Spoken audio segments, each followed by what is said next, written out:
Merci, Monsieur le Président. Bonjour tout le monde. Donc, j'ai le grand plaisir de vous. Bon. Merci, Monsieur le Président. Donc, bonjour tout le monde. J'ai le grand plaisir de vous présenter cette présentation intitulée « Identification des TRIPS associés aux vergers d'agrumes au Maroc et évaluation des méthodes de lutte alternatives à la lutte chimique ».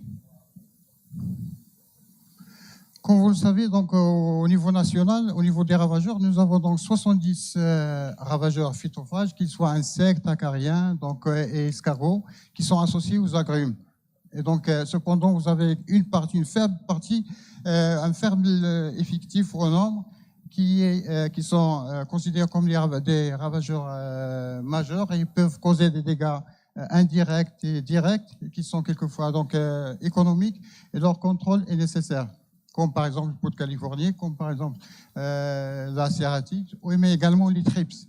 Et vous avez donc une autre catégorie de ravageurs qui est occasionnelle et qui est mineur.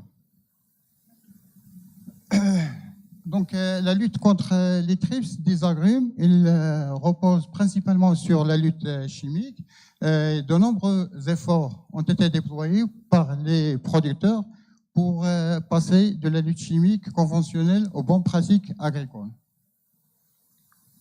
Donc, l'objectif de cette présentation, c'est, vous avez deux choses. Donc, l'identification des TRIPS qui sont associés aux vergers au niveau national, et vous avez donc l'évaluation de l'impact de quelques méthodes donc, de lutte alternative à la lutte chimique. Donc, au niveau international, vous avez donc ces 5 espèces. Vous avez donc Certotrips. Je parle au niveau international, y compris donc les États-Unis et l'Europe, la Chine et ainsi de suite.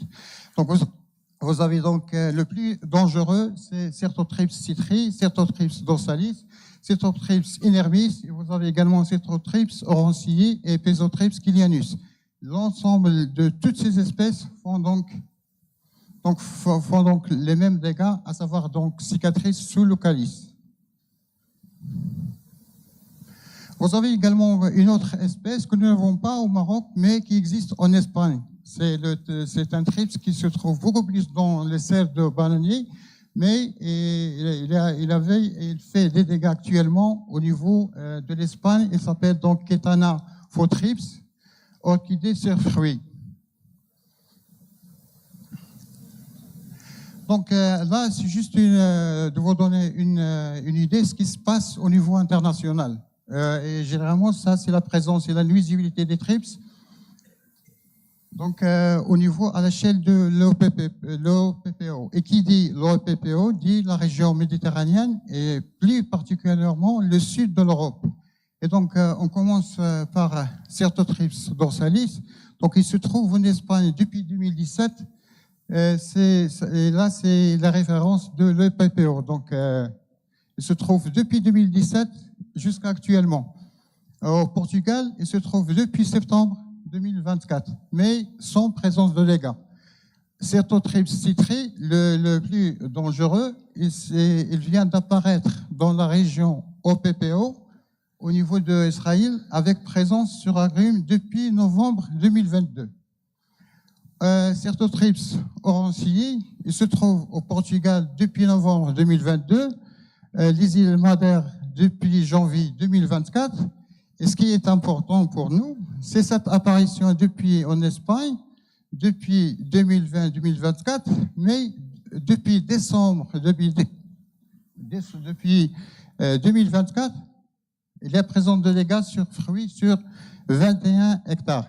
Et récemment, vous avez donc dans les Pays-Bas, vous avez en octobre 2024, mais sans dégâts sur les plantes ornementales. Et bien sûr, nous avons Heliotrips hemorrhoidalis qui est présent, que ce soit au Maroc, que ce soit dans la région OPPO. Vous avez également donc Pesotrips kilianus qui fait beaucoup de dégâts au niveau de l'Espagne. Vous avez également donc ce trips-là qui fait beaucoup de dégâts sur le sud de l'Espagne.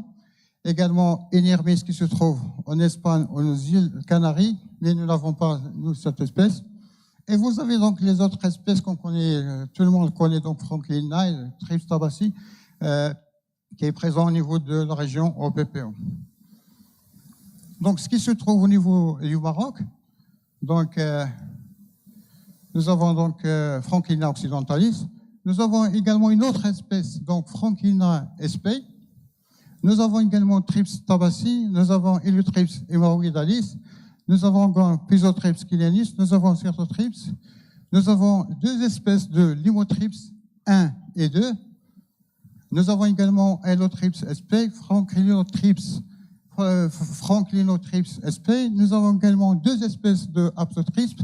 Donc ces espèces-là, ce sont des espèces au niveau de la strate aéracée. On peut les trouver au niveau de la frondaison. Ces deux espèces, c'est eux qui font donc des dégâts sur agrumes. Là, tout le monde connaît donc Thrips tabaci, là où il y a donc le pommier et l'arbre. Vous avez donc Franklina occidentalis pour les producteurs qui font donc les cultures maraîchères et Heliothrips hemorrhoidalis, là où donc les plantations, très peu d'arbres, là où se trouvent donc les arbres d'avocatie. Là, ce sont donc les espèces. Là, c'est Certothrips. Là, c'est de la Certothrips et Pisothrips. Celui-là, donc, depuis mars jusqu'à fin mai, il est donc éliminé. Donc, à partir de mai, pas d'adultes, mais celui-là, c'est toute l'année. L'espèce est présente toute l'année. Donc là, c'est Thrips tabaci. Là, c'est Franklina occidentalis. Et là, c'est Limothrips, la première espèce de Limothrips qui se trouve au niveau des céréales. Et là, c'est Heliothrips. Et là, c'est l'espèce sur Franklina espei. Là, ce sont donc les différents dégâts. Par exemple, ceux de Pisothrips, on peut trouver ce type de dégâts dans la région de Benimlel, mais également dans la région ici dans la région de Moulay-Bousselin, dans la province de l'Arrache. Mais là, c'est les cas très caractéristiques de Certothrips dans toute la région presque du Maroc. Et donc, les symptômes sont clairs. Tout le monde connaît les symptômes des entorses des cordes d'oreilles qui sont situées sous calice du fruit. Là, ce qui est nouveau également, c'est ce type de dégâts qui est dû donc à Certothrips. Et là, donc, ce sont des dégâts sur uniquement Gombrea, durant entre juin et juillet. Et ça, on peut le trouver au niveau de la région sud et de la région du Rarb. Dans la région du Rarb, c'est à partir de 2023, juin 2023. Là, ce sont les ennemis naturels associés aux Thrips. Là, vous avez Heliothrips, vous avez Aptothrips, une première espèce, Aptothrips, deuxième espèce. On peut les connaître par les ovipositeurs, par les anneaux. Et vous avez également Ories levigatus et vous avez Ombellisus swerski. Les trois premières espèces sont très importantes en termes d'abondance, mais ne sont pas importantes. Par contre, les deux espèces, malgré l'abondance qui n'est pas aussi importante, elle est très très faible, mais sont très importantes, mais dans un contexte de lutte biologique augmentative. Ça veut dire qu'il faut faire des lâchers. Donc, en termes d'expérimentation, donc nous avons fait une première expérimentation sur des hectares dans les citrons. Le citron, c'est très sensible aux Thrips. Nous avons comparé donc des pièges jaunes avec une densité d'un piège sur 4 arbres, avec soit phéromone unité par piège, unité par deux pièges, 0 par piège, des pièges bleus à la même densité, donc une unité par piège, 0. Et nous avons comparé avec la lutte chimique et les traités. Donc nous avons vu l'infestation et l'abondance. Comme vous pouvez le constater ici, donc au niveau l'ensemble, qu'il soit donc au niveau l'infestation, au niveau des pièges avec ou sans phéromone, elle est très inférieure par rapport le T0. mais on peut toujours constater qu'au niveau de la lutte chimique, l'infestation elle est très inférieure. Et ce qui est important à observer, c'est que mais sans phéromones, l'infestation elle diminue. Parce que quelquefois, les phéromones sont trop chers.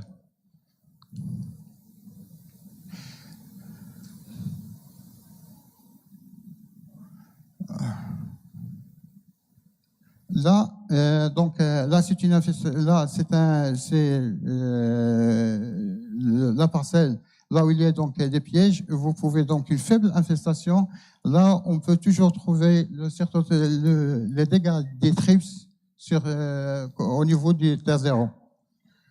Là, on peut toujours constater un effectif important de trips qui est capturé par le piège jaune, qu'il soit avec phéromones ou qu'il soit sans phéromones. Et là, vous pouvez contempler donc les paysages au niveau des parcelles. Je rappelle que là, c'est 10 hectares. Donc là, vous avez donc une infestation qui est très faible. La deuxième expérimentation, c'est cette fois-ci, là, on a comparé en termes de diversité des plantes au niveau de la strate herbacée. Donc, on a une grande diversité, au niveau des plantes et une faible diversité selon qu'ils soient donc labourés ou qu'ils soient désherbés, ou également les poissés au niveau des rangées avec une majorité de plantes à 75% qui sont des poissés. C'est l'exemple ici. Donc, comme résultat, vous pouvez constater qu'à chaque fois, au niveau de la diversité grande, on peut déjà avoir un grand nombre de trips. Ça, c'est au niveau de la frondaison. Un grand nombre de trips, qu'ils soient ravageurs ou qu'ils soient immunaturels. Et au niveau, donc, là, au niveau de diversité faible, c'est très faible par rapport à ce niveau-là. Mais ce qu'il faut observer également, c'est qu'au niveau du sol nu, très faible population, et au niveau des poissés, également très faible au niveau des ravageurs. Mais ce qu'il faut constater également, c'est la présence de Hordeus livegatus à ce niveau-là. Une troisième expérimentation, et la dernière, donc là nous avons voulu connaître l'effet des fleurs au niveau de la strate herbacée, sur ce qui se passe au niveau de la frondaison. Et donc, nous avons comparé grande diversité de types de modalités, grande diversité avec fleurs présence dominante à plus de 75% et faible diversité avec des fleurs également présentes sans présence et absence. Donc, comme résultat, on peut également constater qu'à chaque fois il y a des fleurs au niveau de la strate herbacée, on a toujours donc un grand effectif que ce soit de trips, que ce soit de peste ou d'ennemis naturels. Mais également, mais à chaque fois qu'il n'y a pas de fleurs, indépendamment donc de la diversité des plantes, qu'ils soient au niveau des strates herbacées, on peut toujours avoir que le nombre de trips il diminue. Donc, en termes de conclusion, donc Certotrips, elle est présente toute l'année et presque dans toutes les régions. Pésotrips, dans certaines régions, et les dégâts sont très limités. Franklina occidentalis, Trips tabaci, Heliotrips, Emeroiladelis ne sont pas des ravageurs des agrumes malgré leur présence. Ils sont d'ailleurs très peu en termes d'effectifs. Le piégeage de masse par les plaques jaunes engluées avec ou sans phéromones, et je réitère, avec ou sans phéromones, il réduit considérablement l'abondance au niveau de la frondaison et réduit également l'infestation des fruits noués. La strate herbacée a un impact sur les populations de trips au niveau de la frondaison. Quand je dis la strate herbacée, pas forcément présence de plantes, ça veut dire présence ou absence. Et il a un rôle très important dans la régulation au niveau de la frondaison. L'élimination des trips au niveau de la strate herbacée, surtout pour les fleurs qui sont jaunes, surtout jaunes, qui tendent vers le rouge ou l'orange, est très importante. Bien sûr, on ne peut pas éliminer toute la strate au niveau du sol, mais il faut agir en termes de bandes, que ce soit de 2 à 6 x 2 ou 6 x 3, c'est ce qu'on peut toujours admirer. L'Orius, l'Ovigatus et Eumolizis swirsky ne sont pas très abondants, mais ils ont un rôle très important dans un contexte qui sont des prédateurs potentiels contre les trips, dans un contexte bien sûr de lutte biologique augmentative. Qu'est-ce que ça veut dire? Ça veut dire qu'ils sont déjà ce sont des espèces qui sont déjà présentes. Il faut juste faire délâcher en grand nombre. En pratique, donc, l'utilisation de ces informations pourrait contribuer à développer des méthodes de lutte appropriées, bien sûr, dans un contexte de lutte intégrée ou dans un contexte de bonnes pratiques agricoles, ce qui se fait actuellement.